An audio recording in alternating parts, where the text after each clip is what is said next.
पिछले चुनावों में भाजपा की उम्मीदवार रही डॉक्टर विनीता आहूजा ने भाजपा की टिकट नहीं मिलने के कारण आज अपनी निर्दलीय उम्मीदवारी जता दी।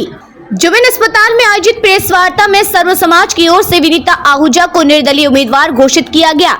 एक सवाल के जवाब में वीरेंद्र राजपाल ने कहा कि अगर कांग्रेस किसी अरोड़ा समाज को टिकट देती है तो वे अपना उम्मीदवार वापस ले लेंगे। राजपाल ने कहा कि अरोड़ा समाज के 9 लोग भाजपा की टिकट मांग रहे थे पर भाजपा ने किसी को टिकट नहीं दी, जिससे आक्रोशित होकर समाज की कोर कमेटी ने यह निर्णय लिया है। विनीता आहूजा को उम्मीदवार घोषित करने के बाद पटाखे बजाकर व मिठाई बांटकर खुशियां मनाई। ढोल नगाड़ों पर समर्थक झूमते दिखे। समर्थक बोले कि विनीता आहूजा को सर्व समाज का समर्थन मिला है, जिससे इस बार वे जीतकर विधानसभा में जाएंगी। आइए देखें श्री गंगानगर से न्यूज ओपिनियन की रिपोर्ट। सबसे पहले तो मैं 30 साल पहले यहाँ की बहू बन के आई थी।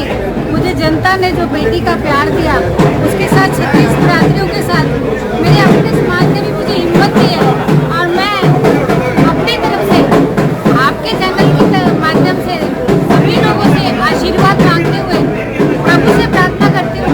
मैं जिस शिद्दत से पिछले 30 साल से सबके बीच में बहन बेटी माँ बन के चल रही थी, इसी ईश्वर मुझे यही शक्ति प्रदान करे और जिस सोच के साथ मेरी जिस भगवान के आशीर्वाद से मुझे ये दायित्व दिया है सर्वधर्म समाज ने, उसे मैं शिद्दत से निभा सकूं और अपने समाज और अपने जहाँ तक मेरी पहुँच हो आवश्यकता वाले व्यक्ति से और गंगानगर की जो भी पीड़ाएं रही हैं उनको पुरजोर तरीके से मैं अपनी बात उठा सकूं, यही कहना चाहूँगी।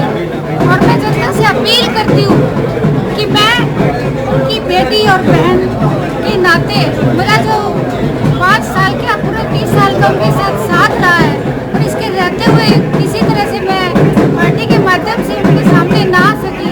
आज उन्होंने जो मुझे दिया है, मैं भावनात्मक रूप से बहुत अधिक मजबूत होते हुए आप सबके बीच रहते हुए मैं अपील करती हूँ कि विनीता आहूजा को वोट देकर। कि आप सभी जानते हैं कि 9 कैंडिडेट जो है बीजेपी से टिकट मांग रहे थे, लेकिन भारतीय जनता पार्टी ने जो है किसी को भी काबिल नहीं समझा टिकट के, जबकि पिछले 5 साल से श्रीमती विनीता आहूजा जी जो है फील्ड में काम कर रही थी और वो पूर्णतः पात्र थी टिकट के लिए। तो हमारे सबके दिलों में एक आक्रोश आ गया कि हमारा समाज इतना बड़ा समाज है, उस समाज को लुटकारते हुए पार्टियों ने हमें टिकट नहीं दिया। इसी उद्देश्य को लेकर हमने जो है श्रीमती विनीता आहूजा को जो है मैदान में उतारा है और इनको जिताएंगे। मैं राजेश सिराना गंगानगर से बिलोंग करता हूँ और विनीता जी 5 साल लगातार मेहनत की इस बीजेपी के लिए, पूरे 5 साल मेहनत की, लेकिन जो पहले कांग्रेसी था उसको टिकट दे दी। लगातार 3 चुनावों से बीजेपी पार्टी बीजेपी के वर्करों पर इन ऊपर बाहर वालों को थोप रही है, जो कि अब सहन नहीं किया है। अरोड़ा बिरादरी बहुल्य क्षेत्र में है। अरोड़ा बिरादरी के साथ सारी बिरादरियाँ विनीता जी का समर्थन करेंगी और उनको जिताएंगी। इस बार उनको गंगानगर का प्रतिनिधित्व करने का मौका विनीता जी को मिलेगा जरूर मिले। धन्यवाद। आज जो सरकारें हैं वो कह रहे हैं ऊपर से ये भी जिसकी जितनी भागीदारी उसकी उतनी हिस्सेदारी, तो हिस्सेदारी के हिसाब से भी तो अरोड़ा समाज सबसे आगे है। और मैं कुमार समाज से बिलोंग करता हूँ। कुमार समाज के लोग भी यहाँ काफ़ी लोग आए हैं और इन्होंने पूरे 5 साल दिन रात एक करके काम किया पार्टी के लिए। जो भी प्रोग्राम होते थे पार्टी में बढ़ चढ़ के हिस्सा लिया और जिस तरीके से इन्होंने दुख सुख में लोगों के शरीक हुए हैं, बहुत ही अच्छा परफॉर्मेंस रहा है इनका। और टिकट मिलने का जो हक था वो इनका था।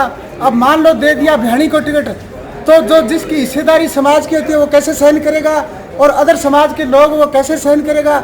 अभी मैं कोई इलिगेशन नहीं लगाता, पत्रकारों की एक बात पर थोड़ा मैं बोलना चाहता हूँ। आज से 2-3 दिन पहले एक अखबार में आया, सीमा संदेश में एक बात लिखी हुई थी, हालांकि मैं कुमार हूँ। अरोड़ा बिरादरी के खिलाफ में एक बात आई, पूछो क्या अब की बार अरोड़ा बिरादरी किसको बलि का बकरा बनाती है? क्या ये बलि का बकरा बनाने के लिए चुनाव लड़ रहे हैं? क्या जो विधायक जो